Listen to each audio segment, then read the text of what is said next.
The house had become a marketplace. Sarah pulled up to her grandmother's home and found a sign.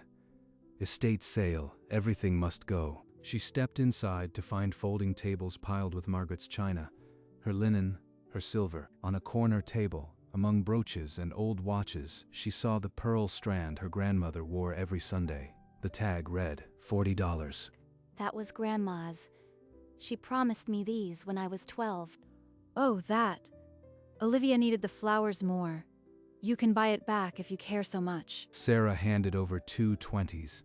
Linda took the money without looking at her. She walked out, the pearls heavy in her pocket, the price still stinging. She sold her own mother's treasures for wedding flowers, and she didn't even tell me. 2 months after Margaret's death, Linda had liquidated an entire lifetime of memories without asking Sarah a single question. There has to be something else. Some paper, some promise Grandma wrote down before she died. At home, Sarah set the pearls on the counter. The memory rushed back without warning. A summer porch, her grandmother's soft hands. She was 12. The porch swing creaked as Margaret fastened the clasp, her eyes warm behind her glasses. These are yours, sweetheart. No matter what happens, remember that. That promise had been the one thing Linda couldn't touch. Until now. Sarah reached for her phone. She needed to know if Margaret had left anything in writing. Her screen lit up with a search. James Milton, attorney at law. The man who'd handled her grandparents' affairs for decades. I am Margaret Ellis's granddaughter. I need an appointment to discuss her estate. The receptionist offered the following afternoon.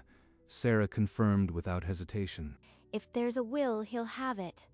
And if there isn't, then I'll face that too. The pearls lay on the counter, a silent witness as she tried to imagine what she might find. The next afternoon, Sarah stood before a frosted glass door engraved with her last hope. James Milton, attorney at law. Inside, the office smelled of old paper and lemon polish. James rose from behind his desk, kind-eyed and careful. I reviewed the trust, Sarah. Under its terms, Linda became sole trustee when Margaret passed. That gave her the legal authority to liquidate any personal property she chose. But my grandmother promised me those pearls. How could she not put that in writing? Words spoken. Don't bind a trust, Sarah. Only documents filed do. I am sorry. So that's it.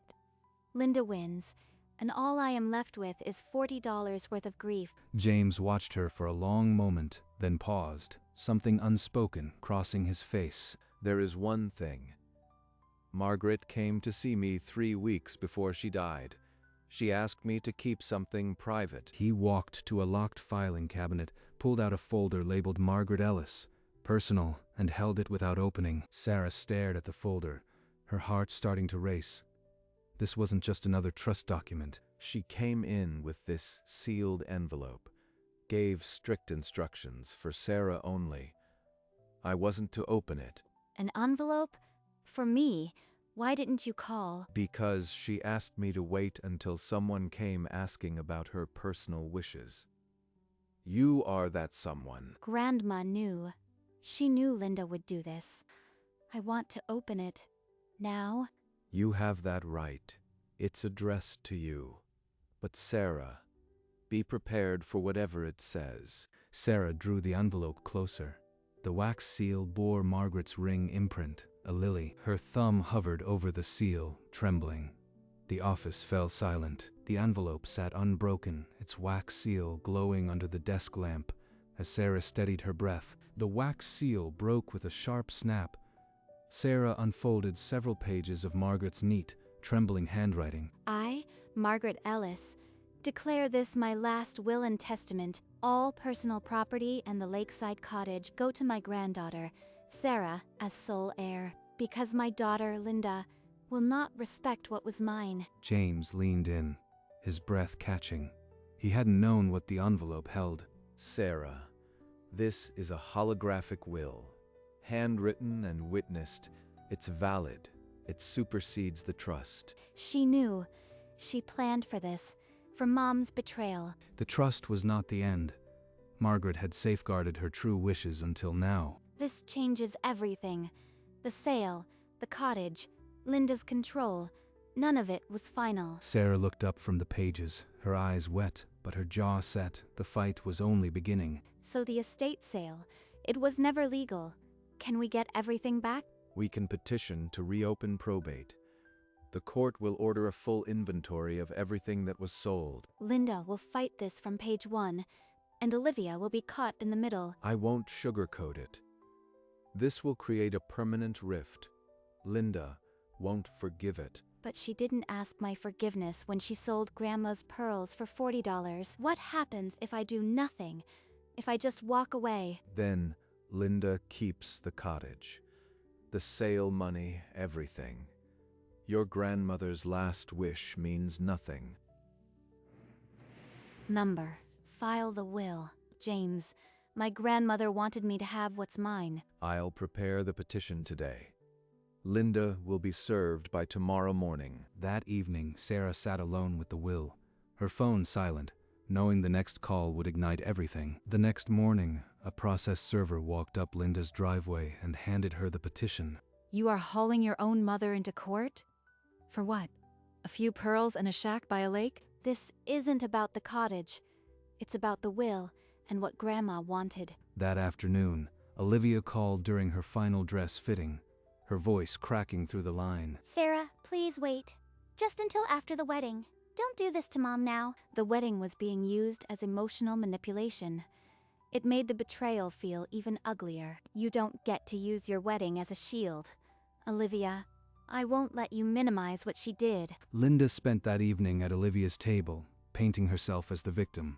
But Olivia barely touched her food. Each call tested her, but Margaret's words were clear.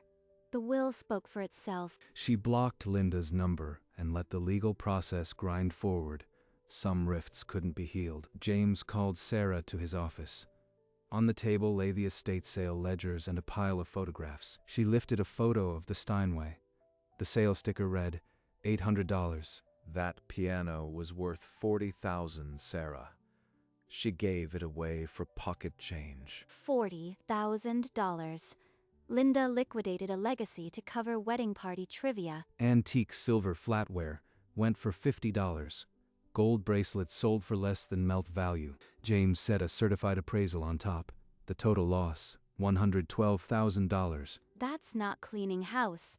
That's deliberate destruction. There was a photo of a crystal chandelier sold for $30.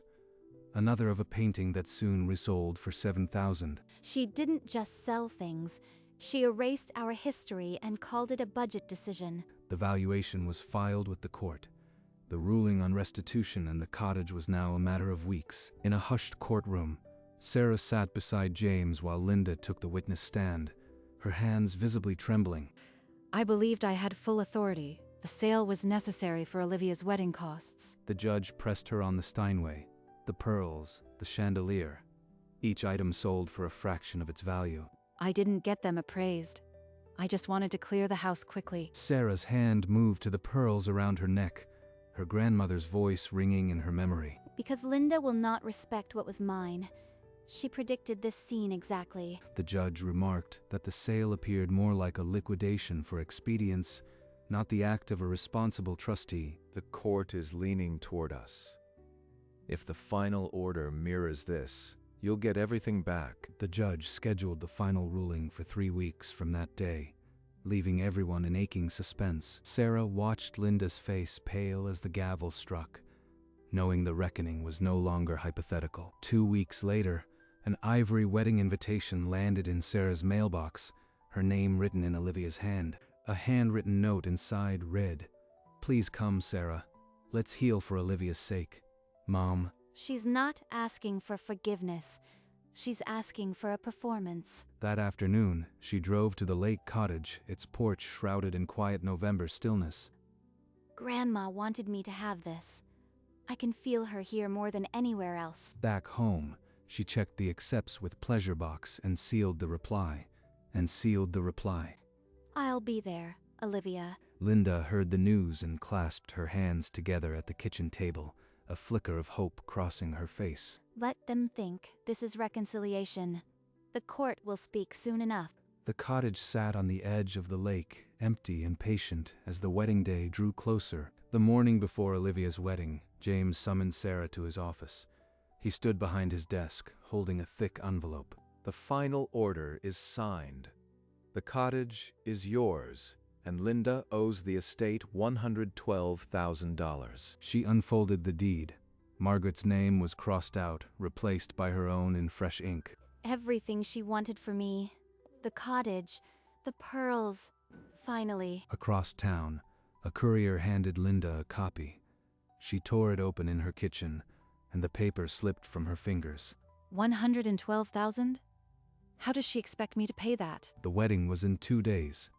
Every cent budgeted for Olivia's flowers, and cake fell short of this debt. She could have respected Margaret's wishes.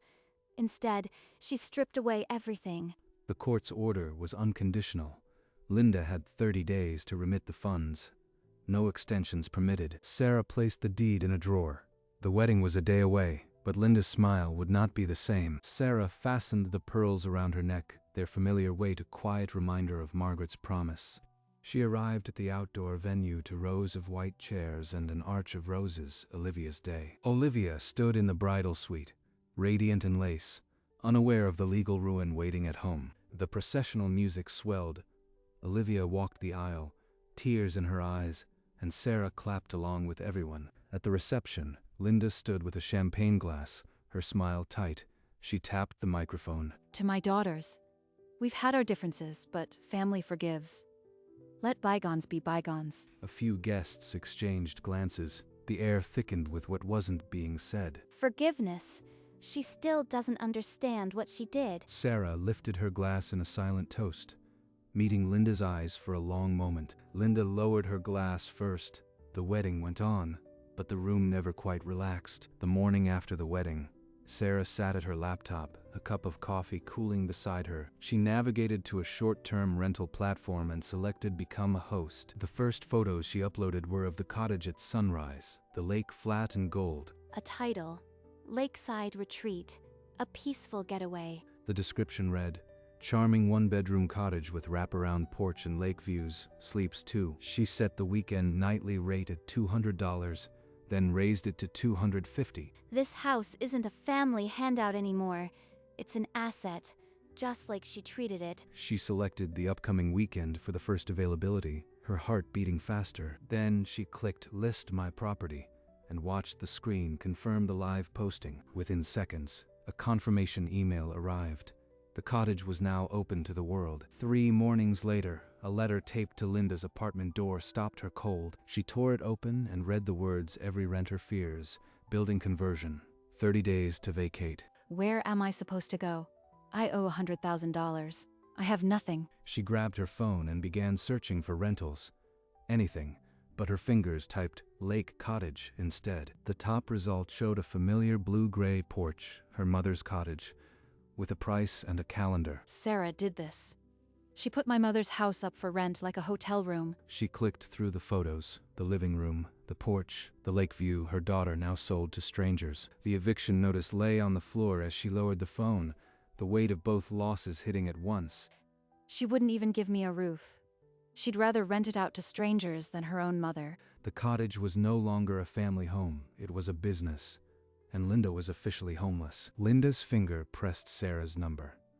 The phone rang twice before Sarah answered. Sarah saw the caller ID and braced herself. You listed the cottage online like a cheap motel.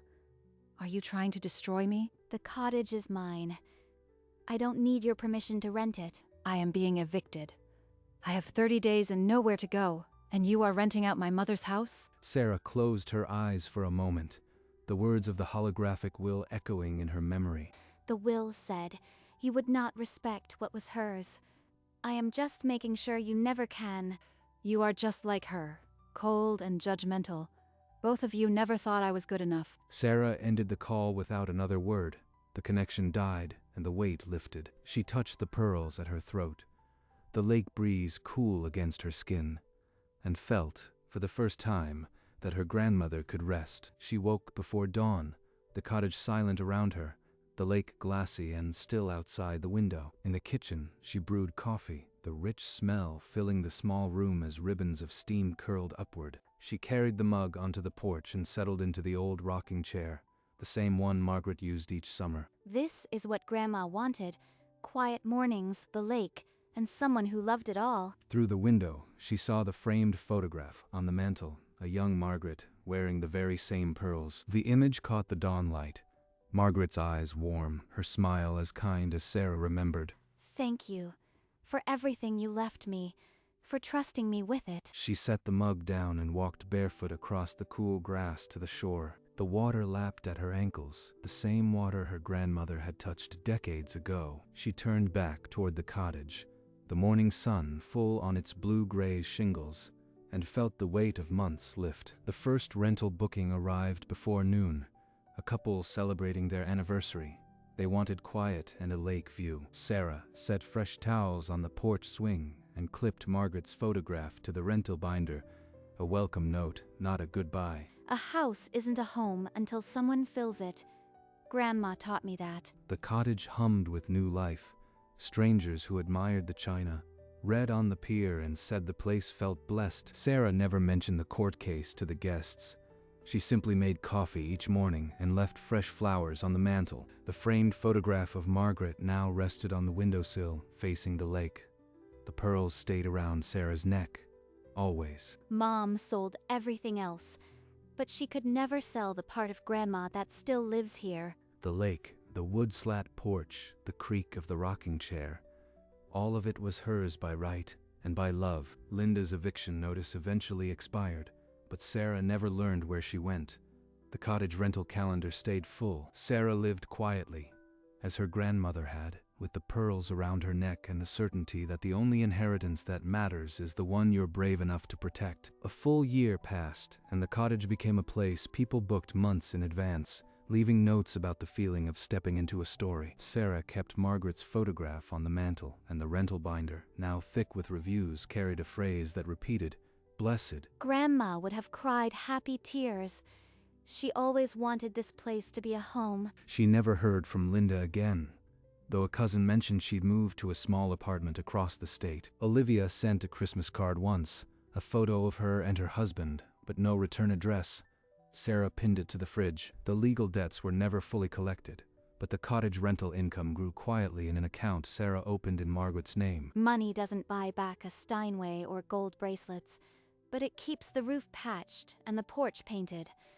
That's what Mom never understood. On the anniversary of Margaret's death, Sarah drove to the cemetery with a bundle of wildflowers from the cottage garden. I kept them safe, Grandma. The pearls, the cottage, your memory. No one will ever sell them again. The wind stirred, and for a moment, the scent of Margaret's rose perfume lingered. Then the lake country settled into silence once more. On a quiet Tuesday, Sarah sat on the porch with her laptop, scrolling through the endless rental calendar. Every weekend booked. But whose home is it if I am never here? James, can I legally live at the cottage full-time? No catch? Yes.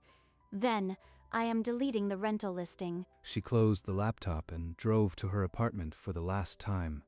The suitcase felt heavier than before. When she returned to the lake, the sunset painted the water pink, and she carried the last box up the porch steps. Inside, she placed Margaret's photograph on the mantel and set a single wildflower in front of it. You always told me this place was meant to be lived in. She took the rental listing offline and changed the cottage keycode to a number only she and Margaret had known. The cottage was no longer a rental.